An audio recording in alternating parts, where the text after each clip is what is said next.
नमस्कार दोस्तों, आप सभी का स्वागत है मेरे YouTube चैनल पर। आज की कहानी है खूंखार दानव। एक गांव में एक बड़े ही खूंखार दानव ने अपना आतंक फैला रखा था। वो रात में जब चाहे गांव में घुस जाता था और इंसानों को अपना शिकार बना लेता था। उसकी इस खौफनाक हरकत से गांव का हर इंसान बहुत डरता था। इसलिए उसके आतंक से छुटकारा पाने के लिए सारे गाँव वाले इकट्ठे हुए।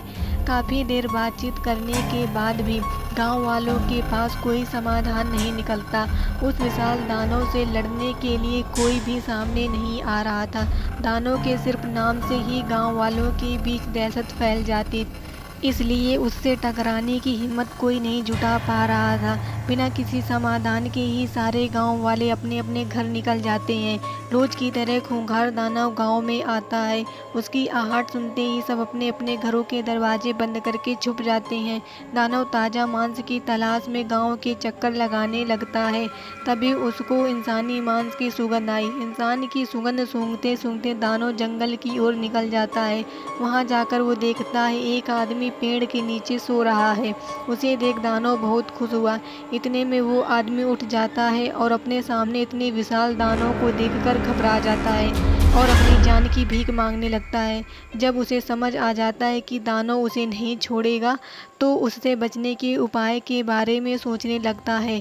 थोड़ी देर बाद उसे अपनी दादी की सिखाए गए मंत्रों की याद आती है, जिससे वो किसी की भी आंखों में जलन उत्पन्न कर सकता था।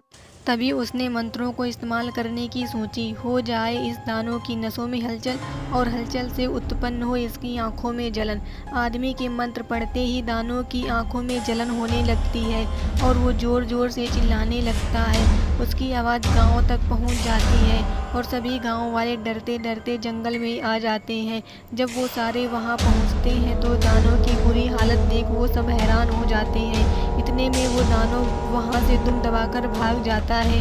तभी गांव वाले उस आदमी से उसके बारे में पूछते हैं, जिस पर वो कहता है, मैं व्यापार के लिए पास के ही गांव में आया हूँ। मैं शहर जा रहा, रात बहुत हो गई थी तो मैंने सोचा कि मैं यहाँ थोड़ा आराम कर लूँ, लेकिन ये खूंखार दानव यहाँ आ गया। ये सुनाने के बाद गांव वालों ने उस दानव को अकेले ही धूल चटाने का राज पूछा, जिस पर उसने बोला, आदमी बताता है मेरी दादी एक तांत्रिक है। उन्होंने मुझे अपनी सुरक्षा के लिए छोटे छोटे मंत्र सिखाए हुए हैं। उसकी बदौलत आज मैं जिंदा हूँ। ये सब सुन गाँव वालों ने उस आदमी से उनकी मदद करने की, जिस पर उस आदमी ने उन सबकी मदद के लिए अपनी दादी को बुलाने का वादा किया। आदमी की बात सुनकर सभी गांव वाले बहुत ही खुश हुए। अगले ही दिन वो आदमी अपनी दादी को गांव में ले आता है।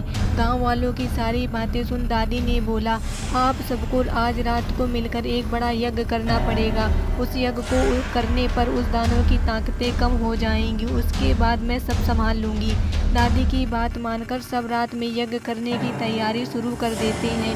रात होती ही खूंखार दानव बदला लेने के लिए फिर गांव में आता है। सबको एक साथ देख वो बहुत खुश होता है और सोचता है कि आज इन सब का काम तमाम करूँगा। दानव को देखकर सभी डर जाते हैं, लेकिन वो अपनी पूजा बंद नहीं करते और यज्ञ करते रहे हैं। खूंखार दानव हंसता हुआ कहता है, क्या बात है, आज तुम लोगों को मुझसे डर नहीं लग रहा है? कोई नहीं, जब मैं एक एक करके तुम लोगों को खाना शुरू करूँगा तब तुम लोगों को पता चलेगा। लेकिन जैसे ही दानव उनके पास जाता है तो उसकी शक्तियाँ कमज़ोर पड़ने लगती हैं, जिस वजह से उसका शरीर हिल भी नहीं पाता और वह गिर जाता है। इतने में दादी वहाँ आकर दानव को वहाँ से चले जाने के लिए बोलती है, लेकिन दानव गाँव छोड़ने के लिए साफ मना कर देता है और सबसे बदला लेने की भी धमकी देता है। जिस पर दादी उसे बोलती है, मुझे पता है तेरी जान तेरी नाभि में है। अगर मैं वहाँ वार करूँ तो तू अभी का अभी भगवान को प्यारा हो जाएगा। ये बात सुनकर दानव घबरा जाता है, लेकिन अपने घमंड में आकर वो गाँव छोड़ने से मना कर देता है। ये देखकर दादी को बहुत ही गुस्सा आता है और वो दानव की नाभि पर अपनी जादुई डंडे से वार कर देती है और दानव वहीं मर जाता है। ऐसे दानव अपने घमंड में चूर होकर अपनी मौत को खुद ही आमंत्रित कर देता है। इस कहानी से ये सीखने को मिलती है कि साथ मिलकर अगर कोई काम किया जाए तो उसमें सफलता ज़रूर मिलती है। धन्यवाद दोस्तों।